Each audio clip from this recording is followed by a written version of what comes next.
Hello guys, welcome back to my YouTube channel. എല്ലാവരും എന്തെടുക്കുന്നു? എല്ലാവരും ഓരോരോ തിരക്കിലായിരിക്കില്ലേ? നമ്മൾ രാവിലത്തെ ഡ്യൂട്ടിയാണ് കേട്ടോ. നമ്മളെ പറമ്പിൽ ഇച്ചിരി വെള്ളം നനയ്ക്കലാണ്. രാവിലെ വൈകുന്നേരം കുറച്ച് തെങ്ങും കവുങ്ങും തൈയൊക്കെ നട്ടിട്ടുണ്ട്. ഇപ്പോൾ ആണെങ്കിൽ ഭയങ്കര ചൂടല്ലേ, അപ്പോൾ ചൂടുകൊണ്ട് കവുങ്ങിൻ്റെ തൈയും അതുപോലെ കാപ്പി തൈയെല്ലാം മഞ്ഞ കളറായിട്ടുണ്ട്. അപ്പോൾ അതിന് ഇച്ചിരി വെള്ളം അടിച്ചു കൊടുത്തിട്ടുണ്ടെങ്കിൽ ഇച്ചിരി ഒരു പച്ചപ്പ് വരുമല്ലോ. അപ്പോൾ ഈ ഒരു മഴക്കാലം വരെ ഈ കുഞ്ഞുങ്ങളെ ഒന്ന് ശുശ്രൂഷിച്ച് നല്ലതുപോലെ ഒന്ന് വളർത്തിയെടുക്കണ്ടേ. അപ്പോൾ അതിന് വേണ്ടിയിട്ടുള്ള ശ്രമത്തിലാണ്. അപ്പോൾ എൻ്റെ അമ്മക്കുട്ടിയും കൂടെ പുറകെ ഉണ്ട്. അപ്പോൾ കുട്ടനാണെങ്കിൽ അവിടെ കണ്ടുകൊണ്ട് അങ്ങനെ ഇരിക്കുകയാണ്. വീട്ടിൻ്റെ അടുത്തുള്ളത് തന്നെയാണ്.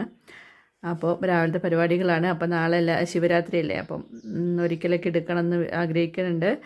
അപ്പോൾ അതിനുള്ള പരിപാടികളൊക്കെയാണ്. അടിക്കലും തുടയ്ക്കലും വിളക്ക് അങ്ങനത്തെ സംഭവങ്ങൾ തേക്കലും അങ്ങനത്തെ ഒരുപാട് ജോലികളിലാണ്. ഇന്ന് ഫുള്ള് തിരക്ക് പിടിച്ചൊരു ദിവസം കൂടിയാണ്. ഇന്നൊരു വാലൻറ്റൈൻസ് ഡേ കൂടിയാണല്ലേ. അപ്പോൾ എല്ലാവരും ഹാപ്പി വാലൻറ്റൈൻസ് ഡേ കൂടെ വിഷ് ചെയ്യണ്ട കേട്ടോ. അപ്പം എല്ലാവരും രാവിലത്തെ കാപ്പുപൊടിയൊക്കെ കഴിഞ്ഞ് ഡ്യൂട്ടിയിലൊക്കെ ആയിരിക്കില്ല ഓരോരുത്തർ. അപ്പോൾ എല്ലാവർക്കും നല്ലൊരു ദിവസം ആശംസിക്കുന്നു. എല്ലാവരും സുഖമായിരിക്കുന്നു എന്ന് വിശ്വസിക്കുന്നു. അപ്പോൾ ഓക്കെ, ബൈ.